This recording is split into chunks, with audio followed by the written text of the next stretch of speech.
You've probably watched 100 travel videos that swear this is a once-in-a-lifetime place. The real question is how to tell which spots are actually worth it, especially when some destinations make every dollar go farther. Today, I'm sharing 10 destinations that earn your 2025, big on food, bigger on scenery, and friendly to your budget. Most of these places let you travel comfortably on $50 to $70 a day. And if you time it right, you can even score round-trip flights in the $600 to $900 range from major U.S. cities. I built this list from my own miles and a lot of research, so you don't have to gamble. And it's not just the usual headliners. Spot number 6 is the wild card, a full-on plot twist in Europe that'll surprise anyone who thinks the continent is too pricey to enjoy. Curious which one fits your next adventure? Hit subscribe and keep watching. And when we're done, drop a comment to tell me which destination made it onto your 2025 list. Let's start with one of my favorite destinations, Vietnam. It's one of the rare places in 2025 where $50 to $60 a day still buys you a comfortable trip. Insanely good street food, scenery that runs from mountains to beaches, and a dollar that still goes a long way here. If you're wondering whether this place really lives up to the hype, here's my answer. I spent a full month wandering up and down the country, and it still felt like I'd only touched the surface. The food alone is reason enough to come back. Breakfast on the sidewalk hits different. A crispy banh mi packed with pate, cold cuts, and a runny fried egg. I could honestly eat pho every day and never get bored. But there's always something new to try. Golden spring rolls that crunch loud enough to turn heads, Vietnamese crispy pancake that shatters into lettuce wraps, or a late-night plate of grilled pork and broken rice with a sunny side egg. The best part?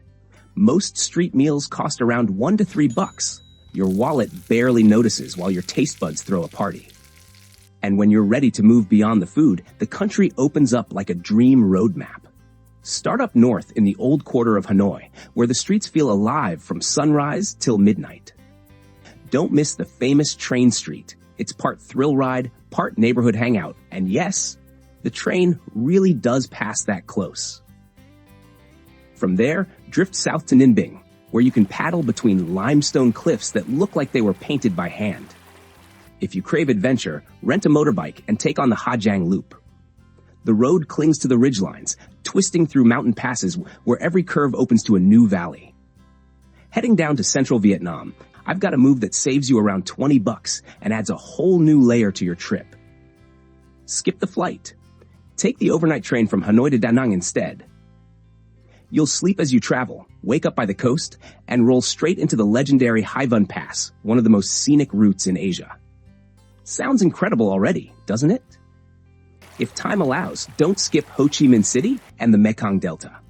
Between the buzzing streets, floating markets, and easy smiles, it's impossible not to fall for the warmth and generosity of the people here. For the practical side, Vietnam still makes your budget feel strong. Private rooms for two often run around $20 to $40 a night, and local transport, grab rides, short buses, even many trains, costs far less than in most of the world. All that savings doesn't just stay in your bank account. It lets you say yes to the fun stuff. Thailand earns the number 2 spot because it's one of the easiest places in the world to have a full, exciting day without blowing your budget. Instead of paying just to exist, you're paying to actually do things. Boat trips, massages, rooftop bars, even elephant sanctuaries that are run the right way. Ready for a place like that? Bangkok is where most trips start, and it's built for visitors who want options. One night, you're gliding down the river past glowing temples.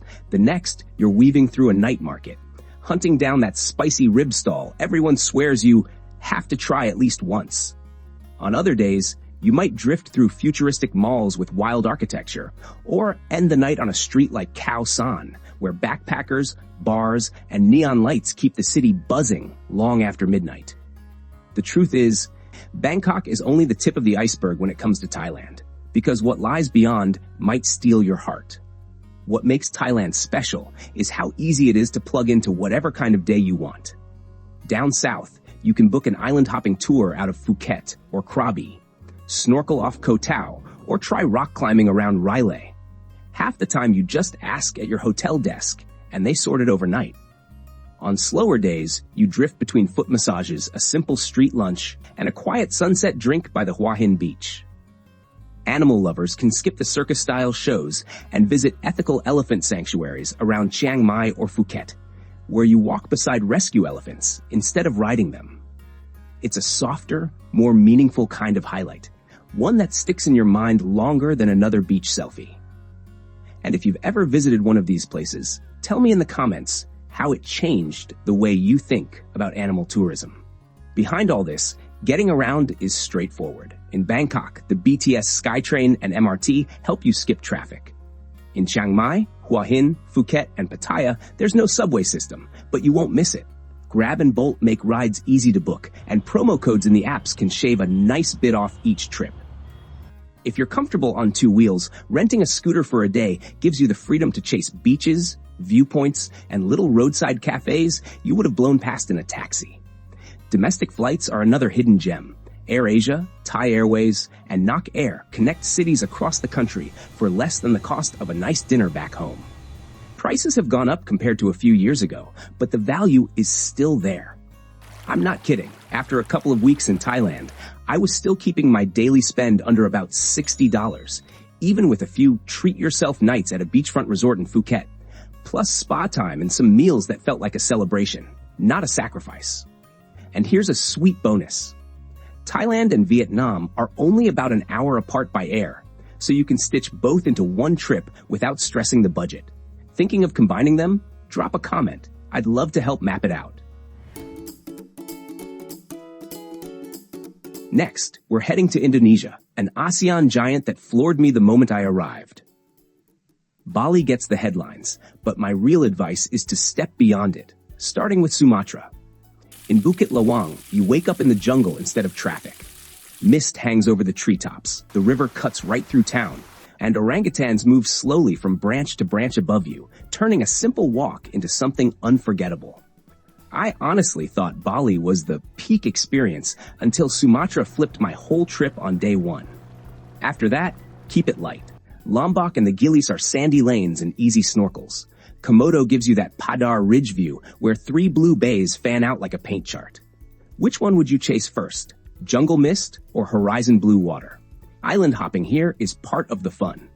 Public ferries are the go-to choice. They're the country's true backbone. Fast boats save hours on routes like Bali Gili, that 15 to 30, and short budget flights, that 25 to 61 way, connect the bigger islands. Pack light to dodge baggage fees, and you'll move faster than the schedule says. Daily costs hover around 45 to 60, including clean guest houses, ferry rides, and local meals, especially if you mix big-name spots like Bali with less hyped islands along the way. For timing, aim for May-October around Bali, Lombok, and Flores, and April-November up north in Sumatra. Rainy months still bring travelable skies and louder waterfalls. What really keeps Indonesia in my memory isn't just the views or the prices, it's how quickly people fold you into everyday life.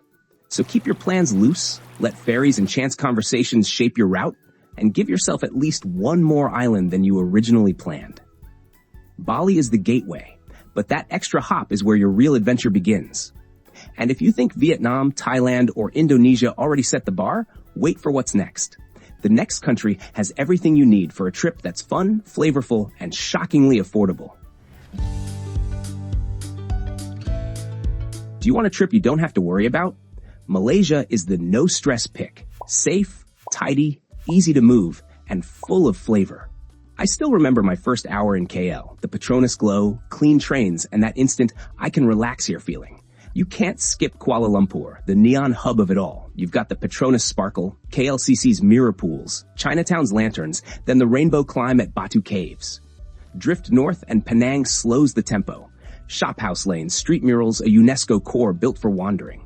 Need coast time? Langkawi lays out long, lazy sands and hilltop views. Time the Perhentian Islands, and you can snorkel among coral reefs and swim beside sea turtles. Prefer cool air and tea terraces? Cameron Highlands has your mornings, while Ipoh adds cave temples and a quietly excellent old town. Each stop has its own signature. It'd be a shame to skip any of them. Then comes the part that really hooks people, the food. Malaysia is where Malay, Chinese, and Indian traditions all share the same table. One day you're having coconut-rich nasi lemak, the next it's roti canai with curry, then a bowl of curry laksa, or smoky char kway teow from a hawker stall. In Malaysia, you stop scrolling for best restaurants after day one. Every corner stall feels like it could be the headliner. Another big win in Malaysia, English is widely spoken, so don't hesitate to ask for directions or food tips.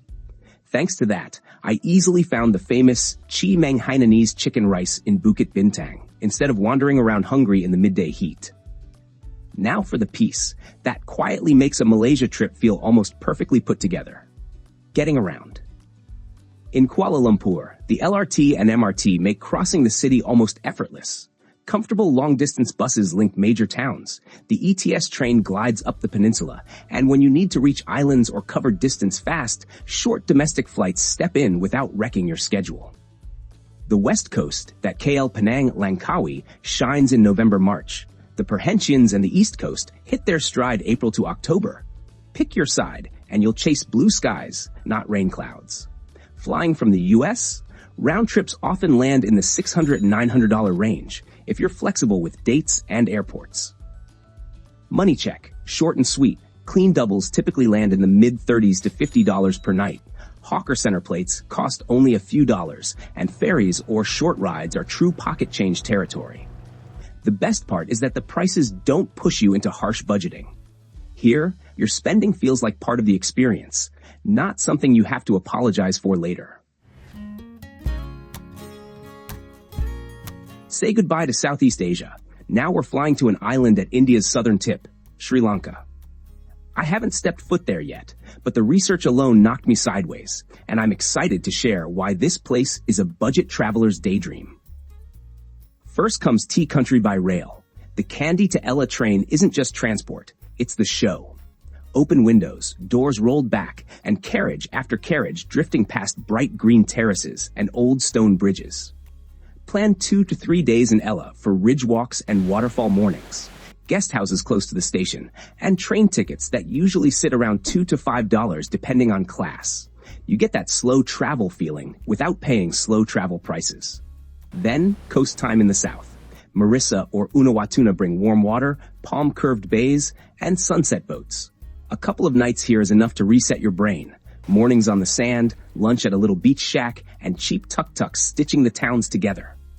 Clean doubles in small hotels or homestays regularly land $25 to $45 outside holiday peaks. If wildlife calls to you, you don't have to go all the way to Africa to get a taste of safari. Yala National Park swaps blue ocean for golden grassland. Roll in at dawn with a local guide and a shared jeep. Elephants are a given, peacocks strut, and if luck tilts your way, a leopard crosses the track.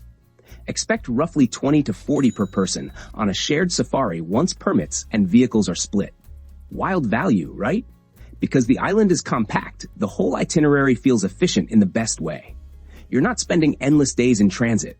You're spending them watching tea hills slide by a train window, dozing on a beach, or bouncing in a jeep toward the next lookout. Short distances also help keep costs down. Less money on long-haul buses, and more on the moments you'll actually remember. If this video is helping you plan your next trip, show some love by hitting like and subscribe. I've got a whole mountain of travel guides and smart hacks waiting for you to explore. And from this island nation, we're hopping to somewhere unexpected in Europe, a land of ancient wine, dramatic mountains, and hospitality that'll catch you off guard. Stay tuned for Georgia. The next stop is the wild card I teased at the start. If you like the idea of Europe without the usual price tag or the usual visa stress, Georgia is one of the best surprises on this list. Round trips from the US often fall somewhere between the mid-$700 to about $1,100 if you're flexible. And here's the kicker, in a good way. US citizens get visa-free entry for up to 1 year. That's almost unheard of at this price point. On the ground, you're often looking at around $35 to $60 a day for a clean double room, solid meals, and getting between cities. I'll admit it, the first time someone said Georgia, I pictured the US state too. Then I actually looked at the map. Tbilisi, sitting at the crossroads of the Caucasus, a capital built on sulfur bath domes, wooden balconies hanging over cobbled streets, and churches that are older than the country I grew up in. Walking through the old town feels like watching history peel back a few layers at a time. East in Kakheti, vineyards run towards snowy ridgelines, while clay kveivri nap in cool cellars. Did you know Georgia is considered the birthplace of wine? Long before Bordeaux or Burgundy, people here were fermenting in buried clay vessels. Taste the amber pores and skin contact whites, and you'll get why wine nerds whisper about this region. Day-to-day life here feels simple and unhurried, with cozy home-style food that makes you want to stay longer than you planned. Marshrutka minibuses stitch towns together. The Tbilisi metro is easy to figure out in an afternoon, and apps like Bolt keep city rides straightforward. Between journeys, you're loading the table with khinkali dumplings, khachapuri straight from the oven, and whatever your guest house host insists you try. With life running at this gentler pace, picking the right season lets you enjoy Georgia at its best. So don't skip this next timing tip. May to October brings trail days and vineyard picnics. The High Caucasus is sweetest late June to September, with grape harvest color in September to October. You can wake up under jagged peaks one morning and be clinking glasses of kveivri wine by sunset, all without a brutal bill waiting at checkout. Georgia slips under the radar, then lingers. Steam, stone, wine, and mountains for far less than you'd expect. Still craving an old Europe atmosphere? The next stop, Romania, delivers it in full, without the old Europe price tag. Now we're moving to the best value stop in Europe. Romania. Storybook atmosphere that won't make your wallet tremble. Transylvania is the country's heartbeat, and it feels like someone pressed pause on a piece of old Europe. Brasov hits you fast. Pastel squares under forested hills, the Black Church's organ echoing through stone, and a quick cable car ride that turns the whole valley into a painted backdrop. When the Dracula legend tempts you, you can glance at Bran Castle for the story. But if you care about beauty, head to Pelish instead. Carved wood, stained glass, and rooms so detailed they feel unreal up close. And when your legs need a break from all those cobblestones, Romania quietly turns into a spa country. Baila Felix near Oradea bubbles with classic thermal pools, while Therm, just outside Bucharest, feels like a tropical glass house, palms, warm water, and saunas that turn a simple travel day into a reset day. You can spend the morning in a fortress and the afternoon drifting between hot pools without ever feeling like you've splurged on a luxury retreat. If you're a food person, Romania won't leave you hungry. Smoky mice off the grill with mustard and a plate of sarmal, stuffed cabbage with mamaliga soaking up the sauce, are enough to convert most visitors. The surprising part is that a full sit-down meal like that often comes out around $8 to $15, which is a pretty wild price for a cozy old European setting like this, don't you think? If it's your first time, don't sweat the logistics. Intercity trains and coaches connect the main cities. Trams and metros keep you moving inside town, and apps like Bolt or Uber handle those late nights or early morning rides to the station. Most travelers still hover around $100 a day for two, plus a little space to sneak in a spa session or an extra dessert just because it looks too good to skip. In my experience, the sweet spot to visit runs May to October for green hills and long evenings. Winter trades colors for Christmas markets and snow-rimmed rooftops at equally friendly prices.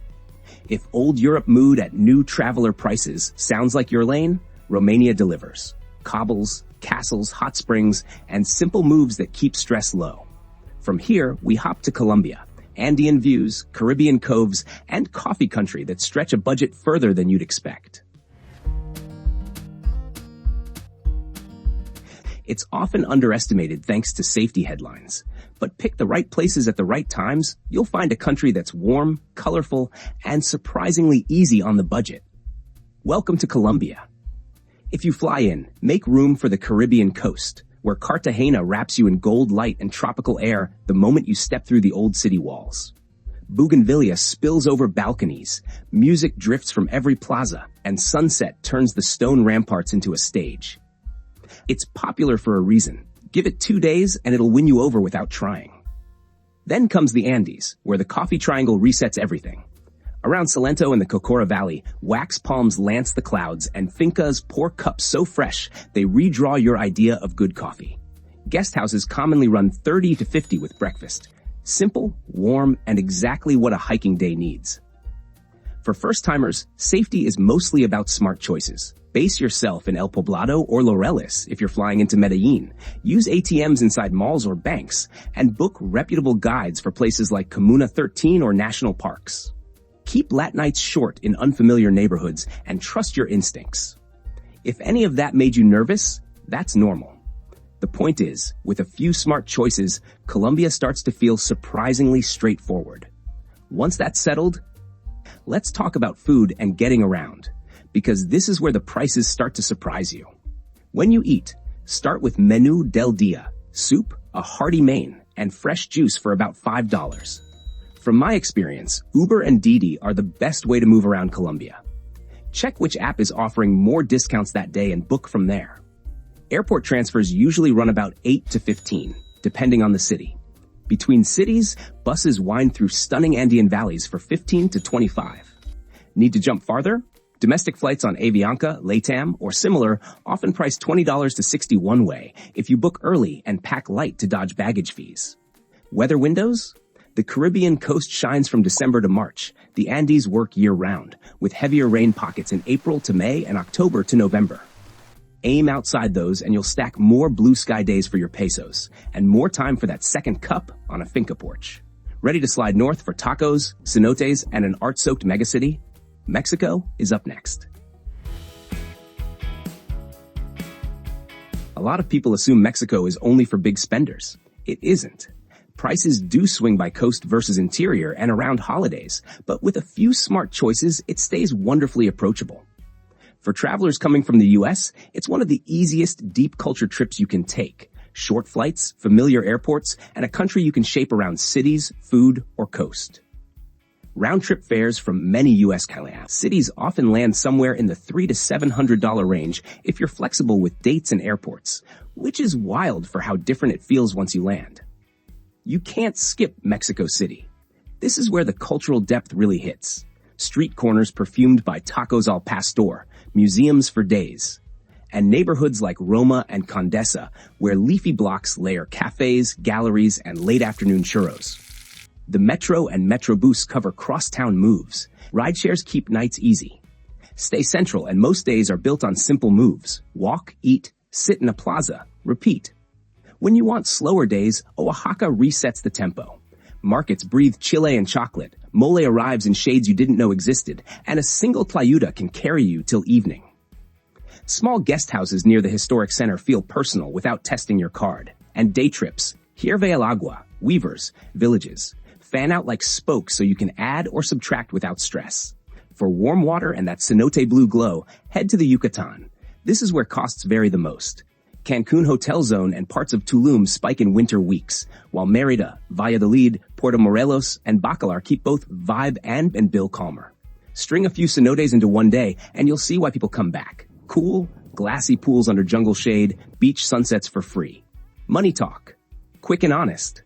In Mexico City, many travelers land around $40 to $80 a day, depending on where they sleep and dine. Oaxaca usually runs a bit lower. Think roughly $35 to $60 a day when you mix markets with a few nicer meals. Out in the Yucatan, costs stretch more.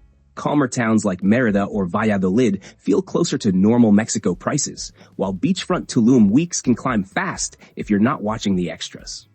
Now the good news is, you don't have to spend a fortune just to connect the dots.